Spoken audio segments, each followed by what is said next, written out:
What's up, everyone? I'm Manar Adli, founder and director of Mint Press News and your host of the Mintcast. This is the official podcast of Mint Press News. Now, we'd appreciate it if you interacted with this video to help us beat social media suppression. So, as you can see, it is election season again here in the United States, and that means that the world's eyes are drawn to our corrupt two-party duopoly, with a rapidly aging Biden decaying right in front of us.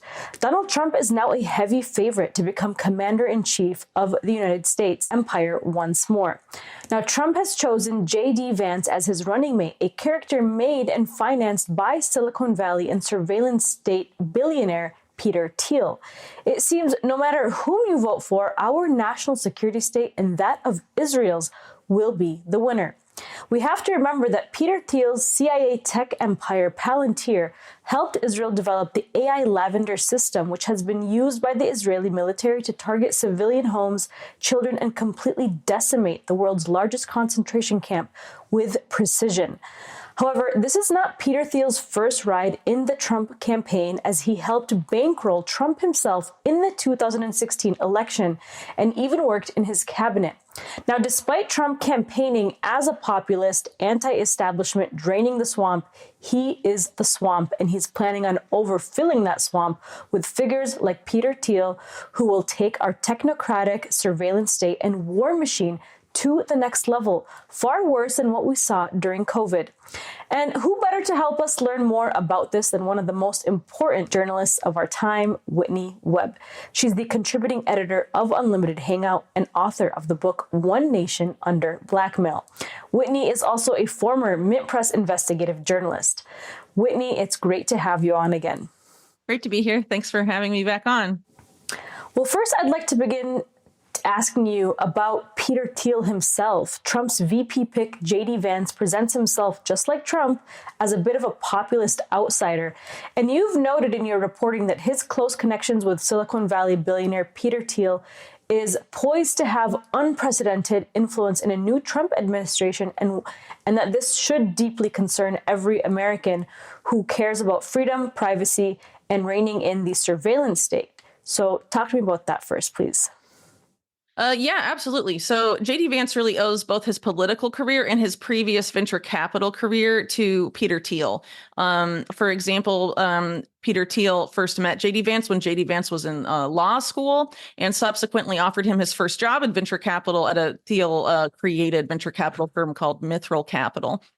After that, Vance went on to become involved with AOL co-founder Steve Case and Revolution Ventures, and managed a fund there called Rise of the Rest, I believe, which was heavily funded by the Walton family behind Walmart, Jeff Bezos, and, a lot of prominent figures of the American oligarchy, and subsequently started his own venture capital firm, Narya Capital, with heavy backing again from Peter Thiel and also from Eric Schmidt, who's a major actually donor to Biden and intimately involved in Biden's science and tech policy.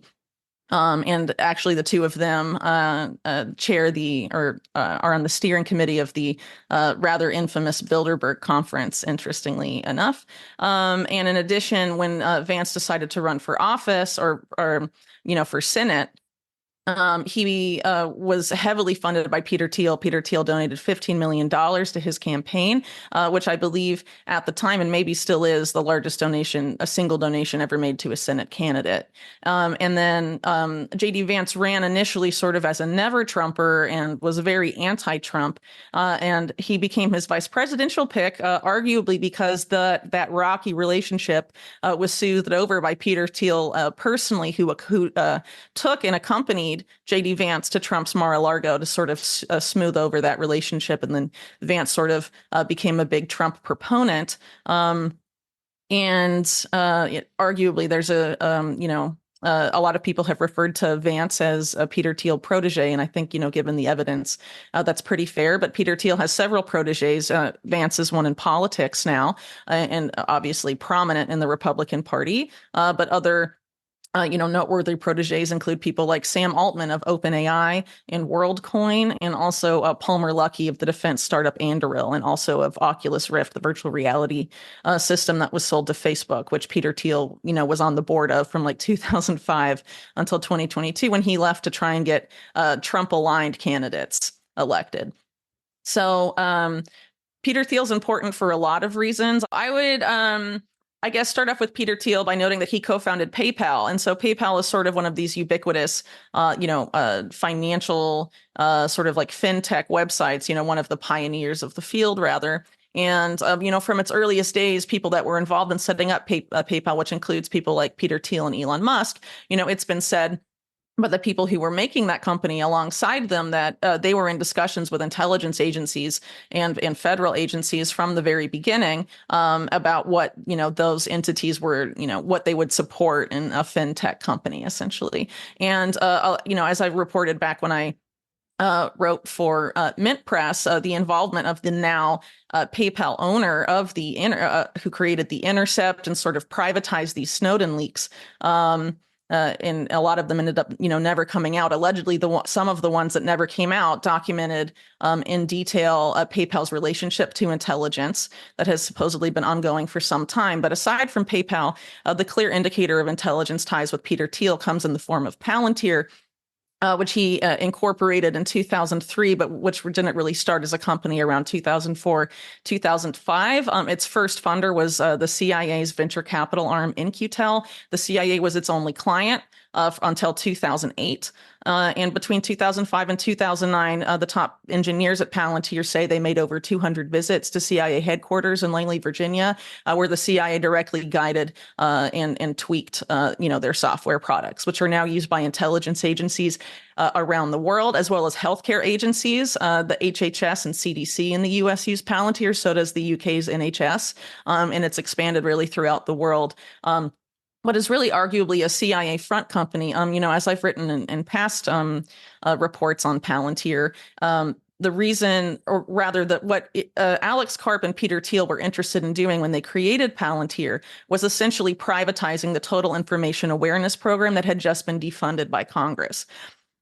Total information awareness is sort of an outgrowth of the Reagan-Bush era of domestic surveillance, schemes, some of which came up during the Iran-Contra proceedings and are linked to things like the continuity of government protocols and the main core database, which are efforts to sort of label people, label domestic dissidents as subversives, based on their online activity. And of course, in the 80s, it was based on other metrics, but now it's your online activity. So whatever data the NSA, for example, hoovers up about you, Palantir decides whether you're deemed subversive or not. And given the continuity of government protocols, which are still on the books, if the US government decides to invoke those, which can be under very vague circumstances, these people labeled subversives by Palantirs could have their constitutional rights suspended if those protocols are ever invoked. So Palantir's role in that, as far as the national security state goes, very nefarious, and they've been very involved in a lot of, other aspects of governance. It's gotten, increasingly bloated and large with over the years. It was intimately involved in Ukrainian military operations during the Ukraine-Russian conflict that's, of course, still ongoing, and are now playing an outsized role in Israel's war on Gaza, which is, as I'm sure Mint Press viewers know, is using AI to mass murder entire families. And Palantir is openly a big part of that, and they're very proud of that. And even when Peter Thiel was asked about that quite recently, he said his bias was to defer to Israel as it relates to the use of AI, this AI-powered war machine that's, committing genocide in the Gaza Strip. And there's a lot of other things to say about Palantir, too. I mean, this company really has a nefarious history. One of the things that a lot of people forget about them is that they created the first plan pitched to the federal government to destroy WikiLeaks and sort of what they called the WikiLeaks threat and stop, national security leak-based reporting. Talked about targeting people like Julian Assange and Glenn Greenwald specifically. So, this is a company that doesn't value freedom of speech or freedom or your privacy or really, any constitutional right you have. And they directly enable, the warrantless spying on all Americans and use that to profile you on behalf of the national security state. And what's unfortunate, too, is that We know how Peter Thiel's influence during Trump's first campaign translated into Palantir getting what the New York Times called a bonanza of contracts with the military, the U.S. military, and also with, even more so with U.S. intelligence. And now we also have, the other PayPal co-founder, Elon Musk, now deepening his ties with intelligence agencies through SpaceX, and which was, of course, already technically an intelligence contractor because Space Force is both part of the military and also an intelligence agency. And so really what you're seeing here is this particular faction of oligarchs, sometimes referred to as the so-called PayPal mafia, which have their tendrils deeply embedded in both parties. You may have Peter Thiel and Republican, but you'll have Reid Hoffman and Pierre Omidyar on the Democrat side, for example, and then Elon Musk also now on the Republican side. But really, these are people that build de facto monopolies in direct connection with the U.S. national security state. And if you look at Palantir, it's very clear they care very little about our constitutional rights and freedoms. And despite perhaps, the rhetoric they may espouse publicly. And, it's very unfortunate that so many people believe how they frame themselves rhetorically, because it goes very against their actions.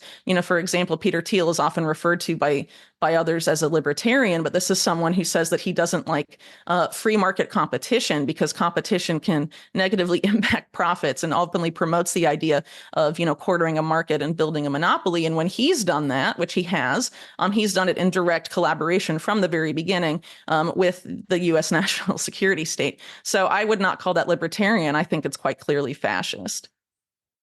So, in conclusion, it seems that JD Vance is basically a patsy for Thiel and will represent Palantir's CIA tech empire interests.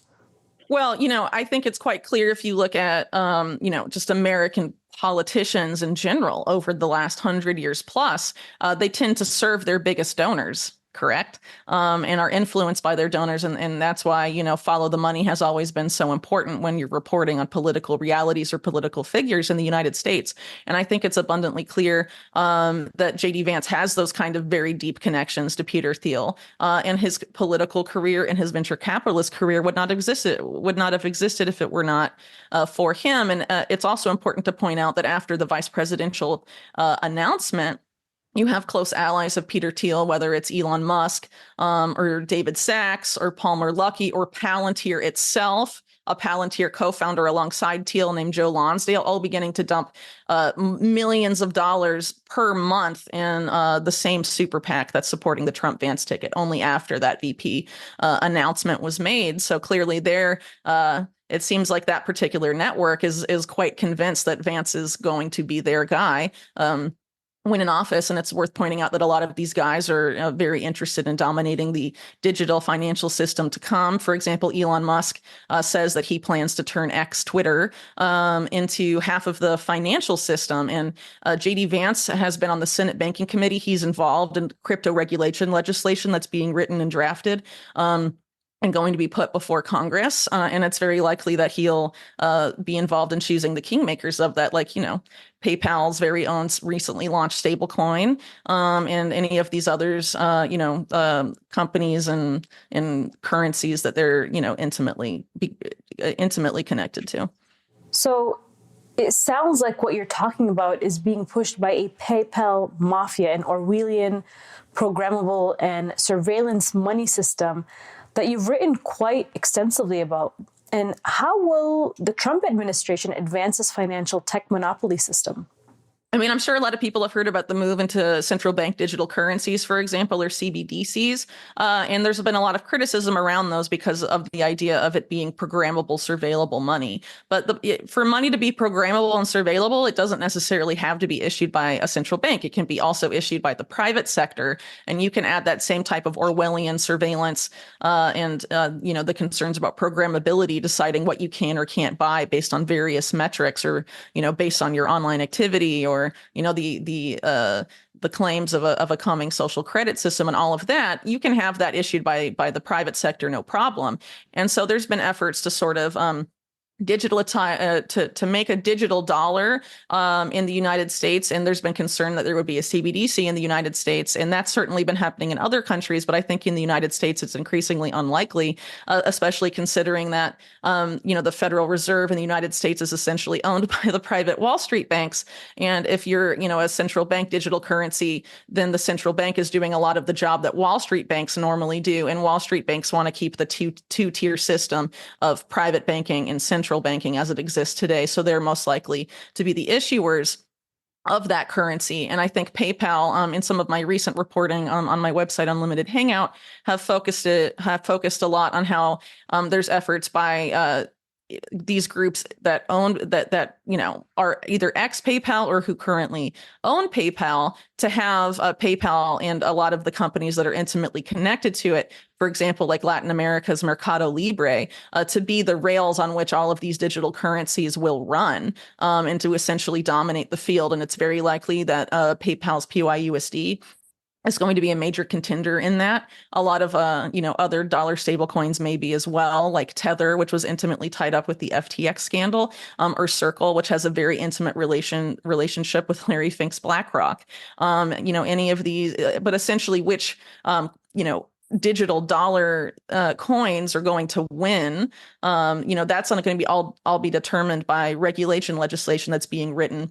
And has to be approved first, right, by the Senate Banking Committee on which JD Vance sits. And so, having these particular Silicon Valley figures all tied to PayPal influence him, I think in that context is somewhat, significant, because regulation determines the winners and the losers in the market that it's regulating, right? And so, if the people writing the bill all have ties to the same companies that want to be winners, they can be favored, right at the legislative level and, have their, work cut out for them essentially and come to dominate the market.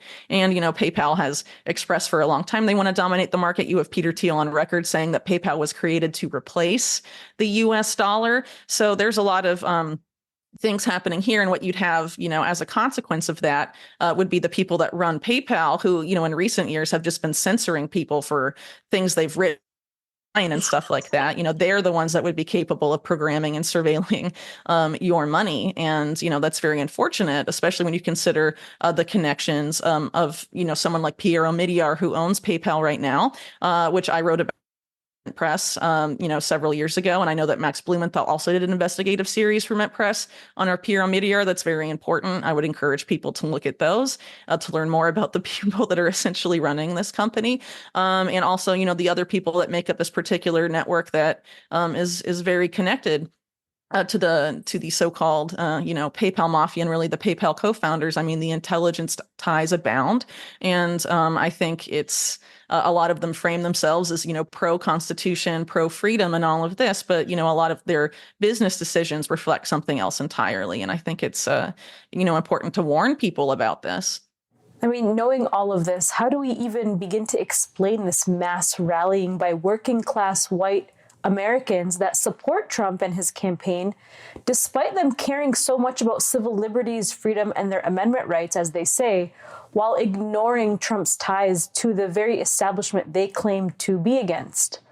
I think some of it might have to do with, the other weekend's events, the attempted shooting, things like that really rile people up. And I think regardless of whether one thinks an event like that is inorganic or organic, it doesn't really matter. The powers that be at the end of the day, when the American public, or really the public of any nation, is very emotional and very riled up, they're more easy to manipulate. And you better believe that they make efforts to sort of use that emotional energy to nudge people in a particular direction.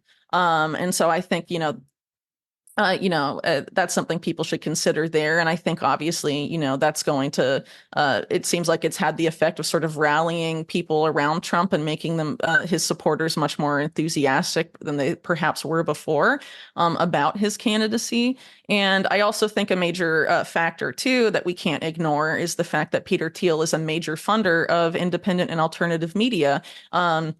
Not Mint Press, not me, and definitely there's plenty of other journalists who are not funded by Peter Thiel, but a lot of the biggest names are. And, for example, when Tucker Carlson went independent from Fox, he entered into talks relatively shortly thereafter with Peter Thiel, who was going to finance him. I'm not sure if that's confirmed or not, but it's definitely worth considering, especially since Tucker Carlson was one of the major people lobbying Trump to select JD Vance as his vice presidential candidate.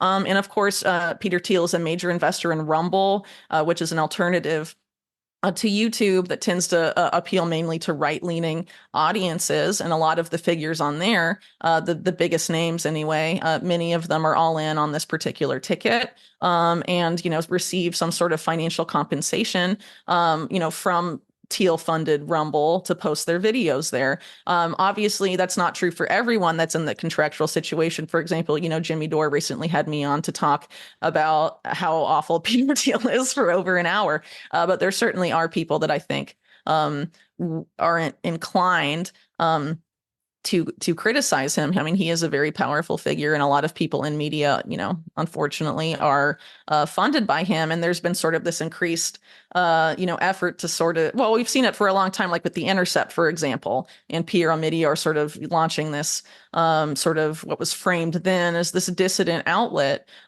These billionaires sort of coming out and framing themselves as the saviors of journalism. We've seen that more recently with Elon Musk and, the Twitter files, and his efforts, his claims of buying Twitter to turn it into a free speech platform, though I would argue that his motives are something else entirely. And he's essentially said that they're, the main factors were something else. So he wants to bring back his original X.com, which is what he brought to PayPal back in the late 90s when he and Peter Thiel teamed up. He said he wants it to be half of the financial system. He wants to turn essentially what was Twitter into a bank. And his other ambition, I would argue, is to hoover up all the user data to train his AI. He has an AI company that produces the Grok chatbot, which is now integrated into Twitter, and of course is a competitor, to OpenAI's ChatGPT and all of that. But it can, have unique access to all of that user data. I would argue it's for, algorithmic training, and other things as well. And then another one of his ambitions, as he said, is to verify all humans on the platform, which means linking your government issued ID to your social media account, which is a part of this broader effort that includes PayPal, and also the FBI and the Secret Service and Israeli intelligence, to end online anonymity, specifically on social media networks, and prevent people from using an anonymous account, or really having any sort of privacy online, period. And that's essentially what would happen. And in the first people they've been piloting the verification of government issued IDs ever since Elon Musk took over. And the first company he had was called Authentics, which is, I believe, created by former members of Israel's Shin Bet security agency. And he recently switched because of backlash over that to Stripe, which Peter Thiel is a major investor of. So keeping it all in the family. Well, I want to talk more about Peter Thiel, who is funding independent media, as you mentioned, and Rumble. And it seems like he's possibly influencing, we don't know for sure, people like Russell Brand and Tucker Carlson to draw people on the libertarian side back to supporting Trump. Tell me more about that. Yeah, so I don't really want to pick fights with anyone necessarily, but I sort of do disagree with a lot of that rhetoric. And I think it's very hard to frame yourself as a libertarian, someone who's against, big government, right? And then see a hero in someone like Peter Thiel, who claims to be a libertarian, but, as I mentioned earlier, his actions are quite different. He's not into free market competition, and he has given the national security state the worst parts of the federal government, the most powerful tools that they're using to directly undermine our constitutional rights, our freedoms, and our privacy. And so I think, generally libertarians are anti-war, anti-surveillance state, and all of these things. And it's very hard to reconcile those positions with support of someone like Peter Thiel, or someone who's so intimately connected to him, and frame them as a populist hero, when really they're tied to someone who, if anything, is an enabler of faux populism that really, at the end of the day, isn't pushing populism or promoting so much the public as rising up and saving itself or saving the country, but more so, let's look to all of, this squad of billionaires that will save and rescue us. And there's been a lot of talk sort of like that in these particular networks of Elon Musk is saving the country and saving free speech and all of this. For example, one of the Twitter files, reporters, Michael Schellenberger recently tweeted, Elon Musk is the only thing standing between us and complete tyranny. This is a person who's a Pentagon contractor, an intelligence contractor building spy satellites for the CIA. He's intimately tied up with Netanyahu recently, or was one of the attendees at Netanyahu's recent speech before Congress, and has been, very vocal about his support of Israel and what it's been doing in the Palestinian territories and in Gaza, which is just mind-boggling. But he's also making a brain machine interface, a brain chip for people. I mean, it's current. I mean, it's just, for me, it doesn't make a lot of sense that people want to look to these billionaire businessmen as our saviors just because we're told particular narratives about them, or that there's been efforts by Hollywood to frame them as, Tony Stark in real life and all of this. I think that's sort of just the effort to manufacture heroes. But I don't think these billionaires are going to save us. You don't become a billionaire in the United States with close ties to the national security state without doing horrible things and playing ball with the worst elements of our government and our corporate, in the corporate sector. And I, think that unfortunately it has to be a combination of financial incentive as well as perhaps naivety in some cases, but I think the financial incentive cannot really be ignored. Elon Musk, and I'm sure as part of his efforts to turn X into a bank, has become a key source of monetizing for a lot of journalists and influencers and content creators on Twitter. Some of them have posted that they make thousands of dollars a month just by posting content on Twitter. And, some of them simp for Elon because of that. Or, maybe there are other financial incentives involved. I don't really know because I don't participate in that program. But, there's a lot of different ways to sort of get people to self-censor. Some of it can be by funding them directly, or some of it can be, in the case of Musk, that you control a platform that people are using to make money or distribute content.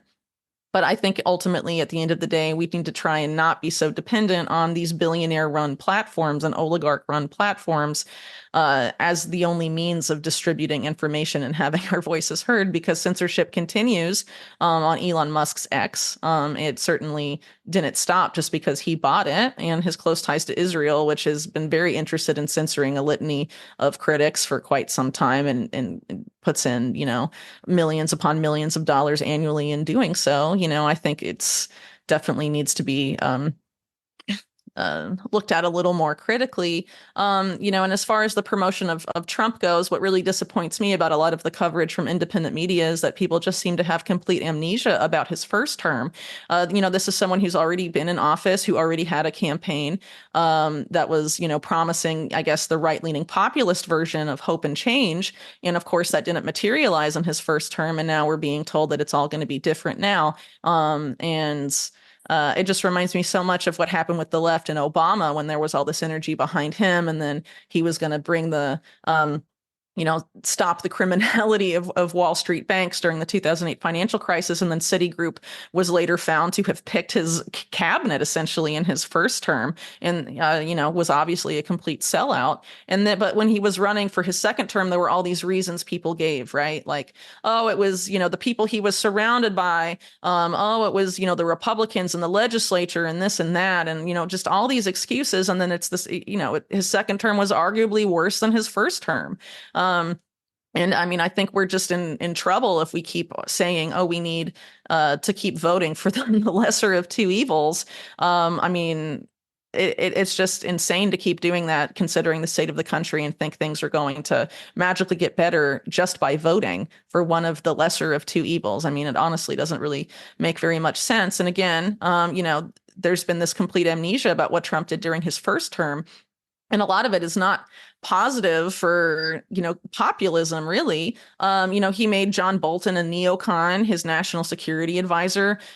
His biggest donor was Sheldon Adelson, who had pushed to preemptively nuke Iran. I mean, he didn't do that. Trump didn't do that when he was in office, but he is very proud of his role in assassinating Qasem Soleimani, which very nearly did instigate a war with Iran. And then you had Mike Pompeo, a CIA director, have Assange arrested. He was only recently freed, and it wasn't Trump that freed him. I mean, just not good. You had the COVID response, which was heavily militarized, Operation Warp Speed.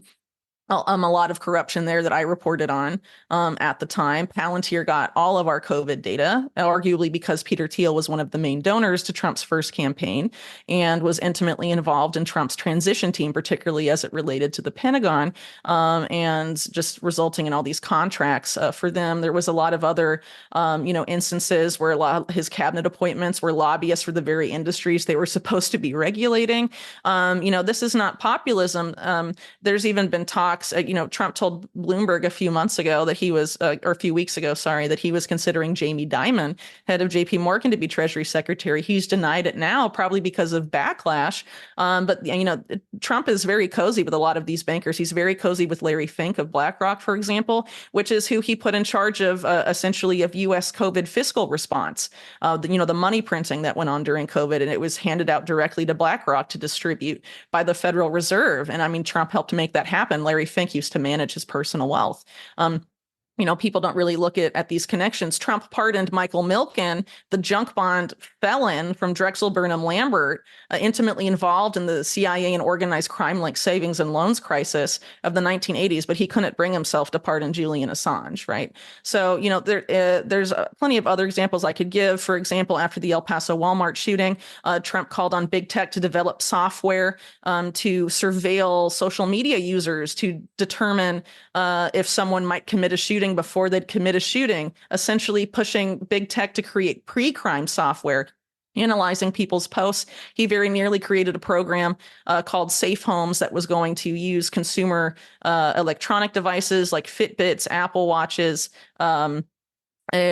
Amazon Echoes, and also, American social media accounts to profile Americans and determine if they were showing any signs of what they determined to be neuropsychiatric violence, and that to see if you might commit a crime in the future, and then either, order you to attend sessions with a court-ordered physician, house arrest, potentially preventative detention, which essentially means going to prison for an X amount of time without trial, right? So, these are things that were being considered then that are just completely insane if you look at it. And I think that all this energy around Trump is really unfounded. It seems to be mainly founded on these different court cases and different things that have targeted Trump. And, I think, again, a lot of it comes down to sort of manipulation of narratives, which unfortunately has happened a lot in alternative media, about the nature of the deep state that Trump is supposedly fighting. I mean, there's plenty of people who think the deep state is a purely Democrat Party affiliated thing. And no, it's very deeply tied to both parties.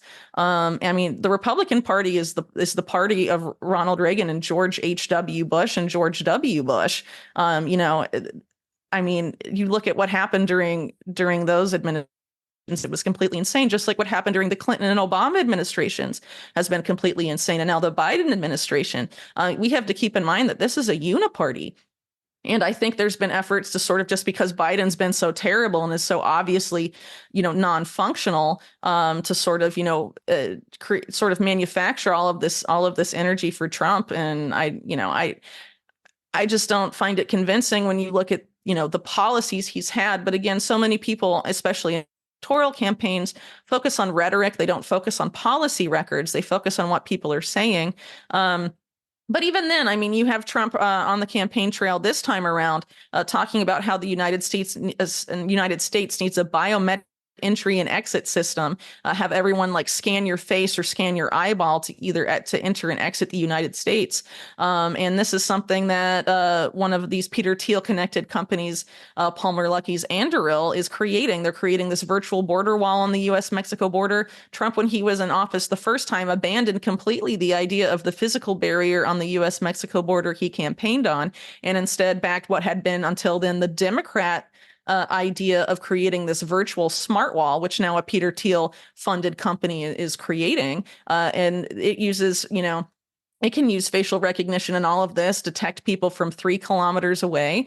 And even though it's been live on various parts of the border, it hasn't resolved the migration issue, but it's being used to manufacture consent for this biometric, ID system, essentially, that's being pushed around the world globally by these public-private partnerships of, very corrupted public sector institutions, and then these big tech billionaires, people like, Facebook. So that's Mark Zuckerberg and also Peter Thiel.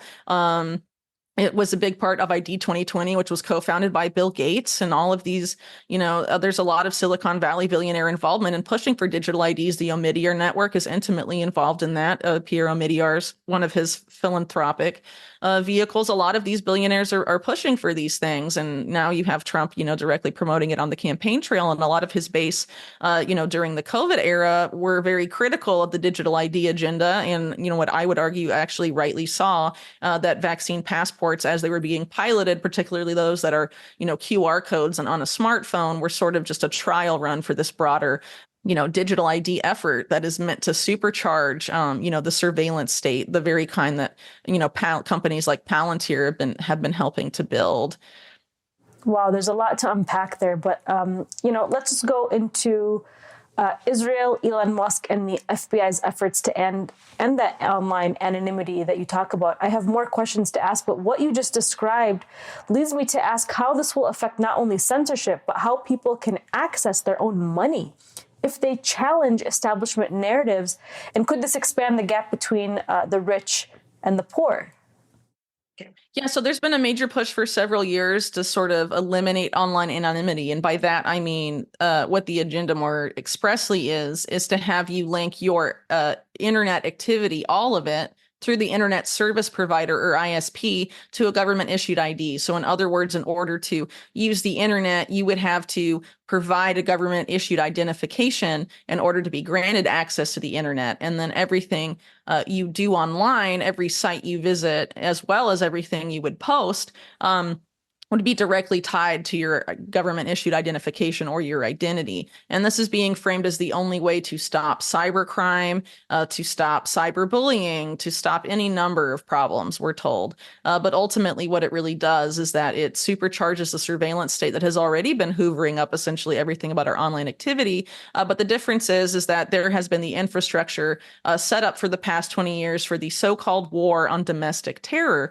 And that is very far. They don't really have that much more infrastructure to set up. And so I think, once you have this large apparatus ready to go, I think it's very likely that the reason they would want the government IDs tied to your online activity is that, if it's an anonymous account, they would have to admit that they've used illegal means of spying on you or of obtaining that information, and they couldn't use it in court. But if they wanted to prosecute someone for online speech or for online activity, which, under these groups, they define that is one of the definitions of cybercrime is alleged spreading of misinformation and disinformation online. You can be considered a cyber criminal for that.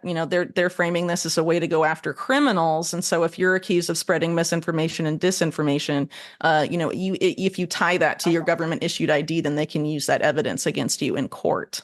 So if you have an anonymous profile, they might have to use sort of unconventional means that aren't technically legal. Because we know that they warrantlessly spy on all Americans and hoover up everything anyway, but they can't use it, legally. And there's been efforts to, as I mentioned earlier, not just do this war on domestic terror, but also, use this pre-crime paradigm. And that was something that was actually legalized under the Trump administration by then Attorney General William Barr, which again was a report I did for Mint Press on the time. I think it was really the only report,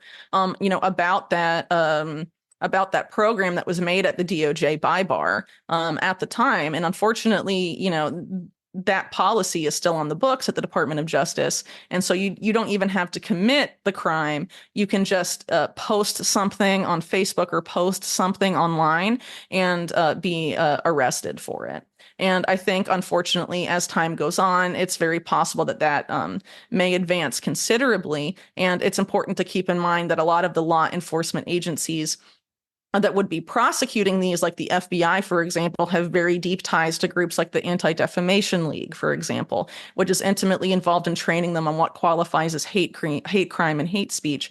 And the ADL has essentially been funded by oligarchs linked to organized crime for a very long time. These include people like the Bronfman family, and the Wexners and other people of the so-called mega group, which was originally created by Wexner and Bronfman, but include other prominent families that also have organized crime backgrounds, like the Crown family of Chicago, for example. And, there's other well, Steven Spielberg's also a member, but he has some interesting ties to organized crime figures like Lou Wasserman, for example, his alleged mentor. One of the main groups that I've written about as it relates to trying to end online anonymity is this group that's housed within the World Economic Forum, which again has sort of became rather infamous during the COVID era, but its main goal is to promote public-private partnerships worldwide. Yeah. And so that's essentially what this is. It's called the Partnership Against Cybercrime, housed within the World Economic Forum. The Partnership Against Cybercrime is run by a career Israeli intelligence operative named Tal Goldstein, that was actually the architect of I guess one of Netanyahu's terms, his cyber policy, which included certain policies, like I wrote about for Mint Press, where projects that were previously done in-house by Mossad and other Israeli intelligence agencies were now being done through front companies in Israel's cybersecurity industry. So that's Tal Goldstein's claim to fame, and now he's running this Partnership Against Cybercrime within the World Economic Forum, and that is pushing for this into online anonymity in this effort to criminalize online speech as cybercrime, among other things. And there's also an effort within there to criminalize crypto and any sort of financial transaction that they also can't surveil. So again, I would argue it's tied to this other agenda of imposing programmable, surveillable money on people.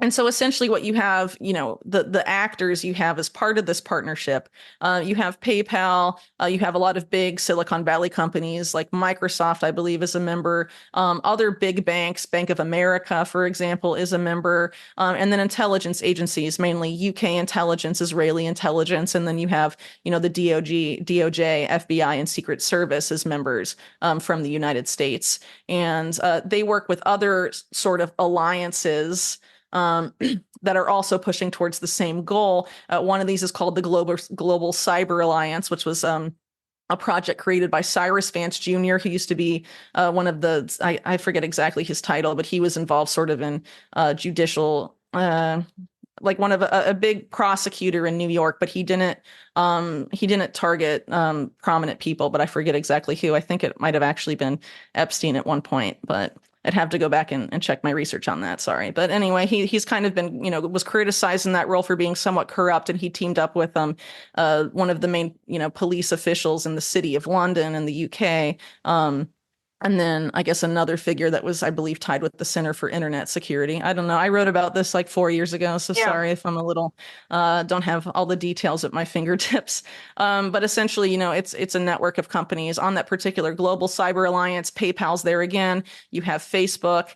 I believe you have the Omidyar network as well. And, several governments, the government of France, the government of Saudi Arabia, a lot of different governments are involved there, along with, again, a collection of big banks and a collection of big tech companies, all sort of coming together to say we need to sort of link people's ID to their internet activity for a safer internet. And again, this is part of the agenda that we see with Elon Musk and Twitter, of the goal of verifying all humans and slowly but surely pushing people to link their government issued ID to their account. And he's claimed multiple times since that this is the only way to deal with Twitter's massive bot problem. But I would argue that a lot of Twitter's massive bot problem is because governments around the world have invested millions and millions of dollars in bot armies that have become increasingly more sophisticated, particularly the United States military. And again, Elon Musk has a business relationship with the U.S. military. So I think it's very unlikely that he would rein in, the bots created by the U.S. military,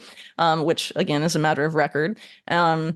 Israel also has a significant one, as does the UK, and essentially every country, I'm sure at this point, has a significant arsenal of that. So again, I think it's not really about bots. I think again, it's about linking government issued ID to what you do in that regard. And if he has all these connections with either the Pentagon and now with intelligence agencies, it seems likely that they would benefit from that user data, which again, data has become one of the most important commodities in the world. That's why people have been saying data is the new oil. So essentially all user data generated by this stuff is very lucrative for the people that own these platforms. And we know it's a matter of record that intelligence agencies spend a lot of money buying that data, even in the cases where they're not given it freely, like they do pay for it also. So there's a financial incentive to use user data that way as well. And I believe there was a recent X policy announcement that DMs, direct messages, on the platform, governments could be granted access if requests were made to your DMs. So after he previously claimed he was going to encrypt DMs, right? So something that seems to happen a lot on Twitter these days is that Elon Musk will play sort of good cop, bad cop with Twitter leadership. So either the CEO, Linda Yaccarino, or some X-affiliated account will announce a controversial X policy, and then Elon Musk will come in to say, oh, well, we're going to do this instead, or we'll redirect or something. But ultimately, the policy still stands. But people think Elon Musk has challenged it in some way, even though he hasn't meaningfully done so. And this is how, things have been progressing. And as I mentioned earlier, yes, he's also trying to make Twitter into a bank. Again, a way to sort of link this new effort, this effort to have your ID tied to your media, and it's going to be a biometric digital ID at some point, and then have this all linked to your finances, your financial wallet. And this is really the cornerstone of one of the UN Sustainable Development Goals within SDG 16. The implementing partner of that is Interpol, which the ambitions of it are to be a global police force. And they created their global policing goals, which is having every Interpol country implement some sort of form of biometric digital ID. And you're seeing it roll out across the entire world, essentially in lockstep. It'll be rolled out in essentially every country in the world within the next 2 years. And in that documentation, it talks about explicitly the need to link that to your finances, to some sort of digital wallet, which a lot of these, different people that I mentioned earlier in this so-called PayPal mafia space, a lot of them are trying to dominate that digital wallet space specifically. But of course, there's other players that are trying to dominate it as well. And I think that's, part of the ambition of Elon Musk and X is to have it be a powerful player in that regard. And that's why I would argue he's pushing for the ID functionality as well as to have it be a bank. And I think now they have a money transmitter licenses in a majority of US states now. And I'm pretty sure soon they'll have licenses in all of them, and then actually will begin functioning as a bank. But again, your banking activity will then be tied to what you tweet. Let's say that you're, a person, an influencer, perhaps on X, and you build up an audience and you start monetizing there and you become dependent on that monetization. But let's say you tweet something that gets you banned from X, from Twitter, especially when it begins to function as a bank and you're using it as your bank. You're not only deplatformed from social media, you're deplatformed from your income, your revenue, and also from your bank, right? I mean, having all of these things together is, in my opinion, not a good idea, especially considering that social media platforms do ban people, and it's unlikely that they would stop, even if they begin functioning as a bank. And we've had examples of recent years of people, banks like JP Morgan, for example, debanking people just because of articles the CEO was writing and all of this stuff. I mean, it's completely insane. And again, this underscores the danger of having programmable, surveillable money, period. CBDCs are not the only threat in that regard. We have to look out for the Wall Street issued ones and the ones issued by PayPal and these other things as well, because in the US, it's likely to be, the digital dollar that will be in our digital wallets tied to our biometric digital ID is likely to be one of these at the end of the day. And the idea of having it tied to your social media posts and your ID is not good, and is essentially the very like social credit system that people on mainly right-leaning people have been so concerned about in recent years. I mean, this is essentially what X is setting itself up to be, not as a bastion of free speech, maybe for now to get you dependent on it or to get you to post things you otherwise wanted that will come back to haunt you later. But Elon Musk has made his affiliations very, very clear, whether it's with the U.S. national security state or Israel's. And I think, for people that are critics of both of those, definitely don't get dependent on these platforms as your way to distribute content and connect with people, because it's only a matter of time until the critics of such are censored, particularly when they come to dominate. I mean, imagine if Twitter really does fulfill Elon Musk's ambitions and become half of the financial system. It would wield enormous power, not just in terms of information distribution, but people would be dependent on it for their finances. And again, that can be very problematic when you have someone running it with all of these national security state connections.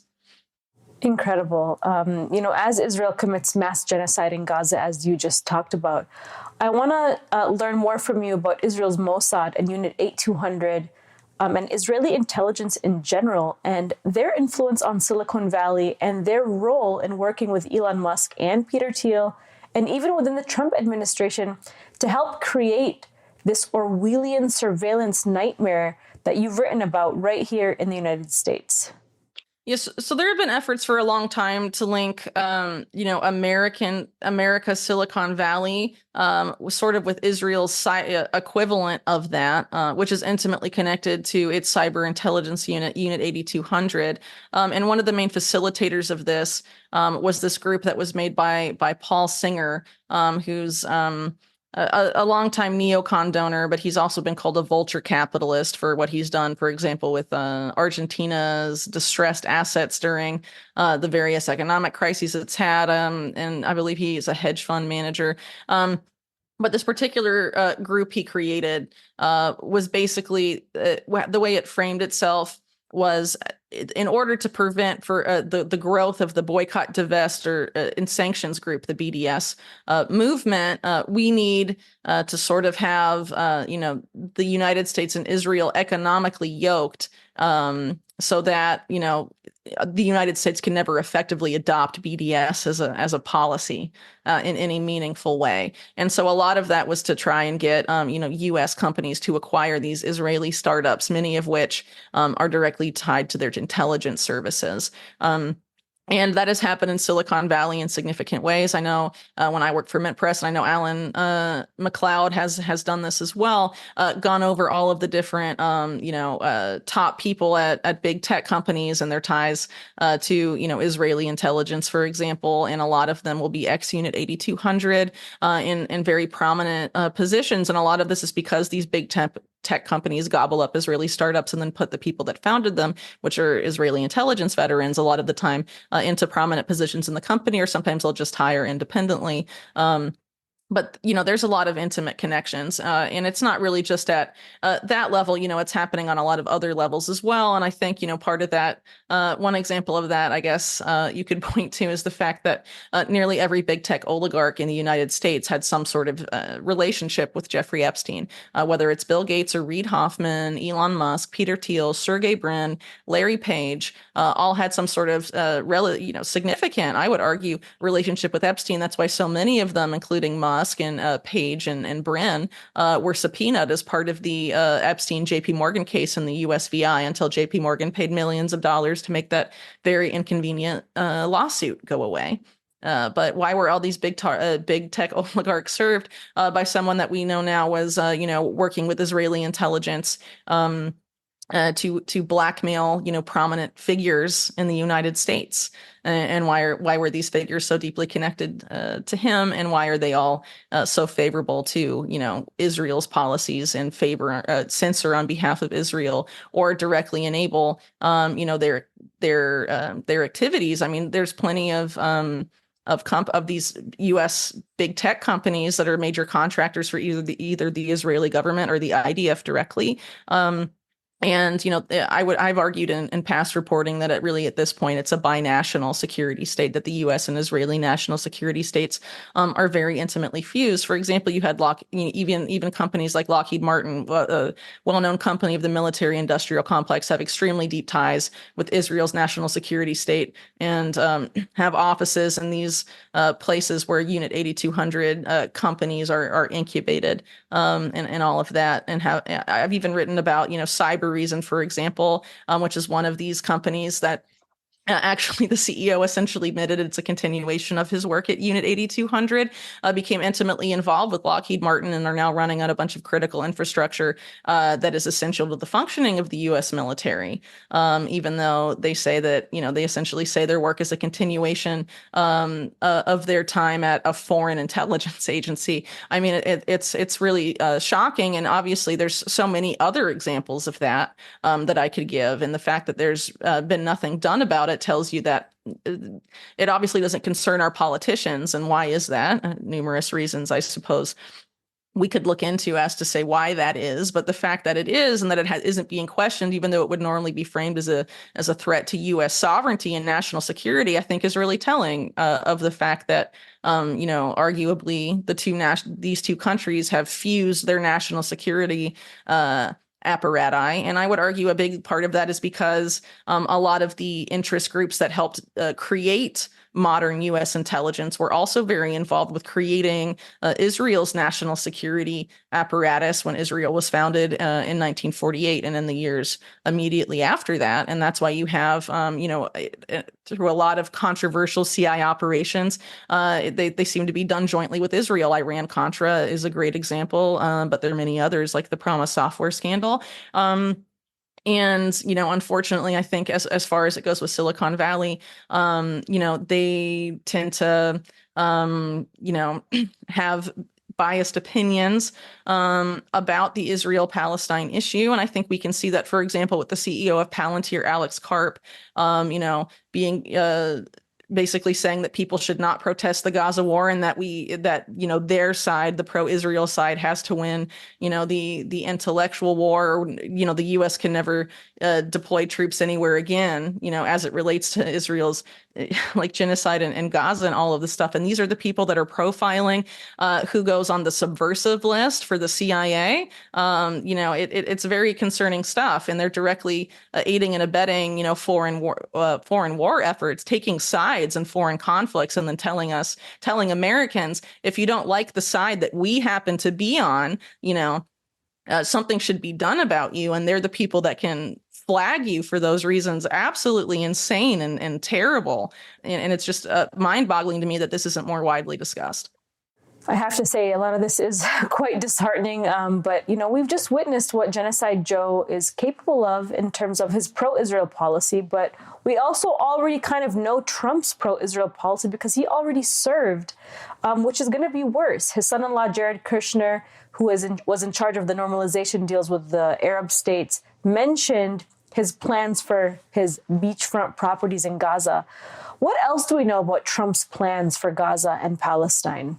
Trump's previous Secretary of the Treasury, Steve Mnuchin, talked about turning Palestine into a hot IPO. They definitely have plans for what to do with the land after they murder everybody, if they get away with it. It's completely insane that this isn't, more of the discussion around Trump's candidacy, especially considering that there have been calls for him to appoint people like Eric Prince as head of the Pentagon, who recently went on record saying that he gave a plan to Israel's government to quickly resolve the Gaza conflict, which was to flood the entirety of the Gaza Strip, essentially killing everyone. That's completely insane. So, I don't know. You're going to hire the Blackwater guy as head of the Pentagon. I don't know. How are people even considering this as like good policy, or like populist or anti-establishment? It's absolutely mind-boggling to me.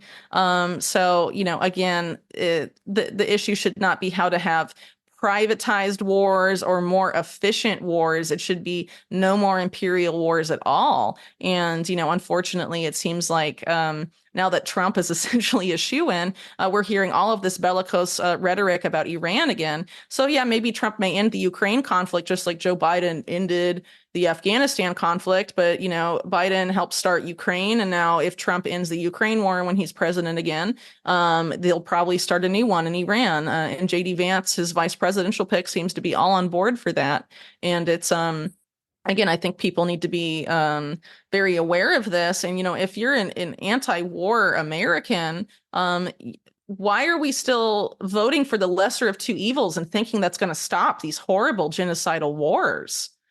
It clearly hasn't. I mean, they're both warmongers and they're both deeply tied to Israel, regardless of whether you vote for a Republican or Democrat, either of the two parties, and even RFK Jr. It doesn't matter if any of these people get in, Palestinians will continue to be slaughtered by AI, and all of those weapons are being planned. The plan is to deploy those eventually at home. They tested them in Ukraine. They're testing them on Palestinians. They're going to test them on all these people on the world that are voiceless, and then they're going to turn them back on Americans. And that's what this entire domestic terror apparatus is doing.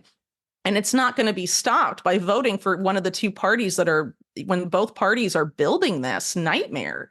Like, it just has to stop. And so, I mean, honestly, anyone who has all this renewed, energy, whether it's for Trump or Kamala or whatever, thinking these people are going to be either better for Gaza or better on any of this. No, these parties are garbage. And RFK Jr. on Israel and Gaza is complete garbage. We have no good choices except maybe, Jill Stein on that particular issue. But I mean, we have to organize and do something else and stop thinking that we can just sit back in our armchairs and vote and it's going to stop all of this madness that has just been going on for decades and decades and decades. I know it's it's easy to get wrapped up maybe in sort of the electoral season fervor and all of this and sort of excitement when it's promoted by these, alternative media influencers. But if you are seriously against anti-war and against the out of control national security state, which is the deep state, you can't in good conscience vote for either candidate. And, people say, oh, you can't, who would you choose then in all of this? Both of our choices are bad regardless. It doesn't matter. But I mean, voting for the lesser of two evils when both evils support all of these horrible policies and support these genocidal wars. What are we doing? Obviously, this is not working. We have to do something else. I mean, it's just so disheartening and disturbing on so many levels, Whitney, that people on the left still say vote Democrat to avoid Trump fascism. But in reality, both parties are worse than the other in so many ways and are both fascist parties. Who's less of a fascist? They're both fascists. Who cares? And just thinking the only thing we can do to change things is just vote in November is is this really the best we have after like more than 20 years of the war on terror still going on, and its guns are about to be turned back domestically for the war on domestic terror that our like bloated national security state like needs to continue to function and take all our money to justify its like huge size that it grew up on the war on domestic terror. It was always the plan to bring the stuff back home. And so we're running out of time. And the idea that like, if you don't vote for my candidate, that must mean you support the other candidate. I mean, no, this is like baby brain stuff at this point. Have you not seen what has happened over the past 4 years, 8 years, any multiple of 4 in our lifetime? Look at what has happened with presidents. There's no point because they're all dominated and controlled. They're all compromised, and they all are selling us out to this fused blob of Silicon Valley and the national security state, which are the same thing. A lot of the big Silicon Valley companies have early ties to the CIA or CIA venture capital like In-Q-Tel. And a lot of these companies, pretty much all of them at this point, are contractors for either military or intelligence. They are the same thing. And they fund both parties, the Silicon Valley oligarchs. It's really an election between Peter Thiel and Eric Schmidt. in November. And if you ask me, I think they're both terrible, and I think they're both terrible for American freedom, and I want nothing to do with them, and I don't want to vote for either of those guys. And maybe you think one front man or front woman is more affable and friendly and likes the music you like, or says funny things or insults someone you don't like either. But I mean, we have to move past this. The country is in like an awful state. And if this is really the only level of discourse that we can muster up in 2024, we need to figure out just like what we're doing and take a step back and like seriously think about stuff for a second. Maybe unplug from Twitter for a few days and think about what you're actually doing. And a lot of these alternative media influencers, that were brought up earlier, used to know about the uniparty and talk about the uniparty. And now it's like all of it's gone suddenly. No, it's still there. Whitney, always a pleasure to have you. We learned so much from you. Your work is so important. Thank you so much for being on today. Okay, no, thanks for having me. My pleasure.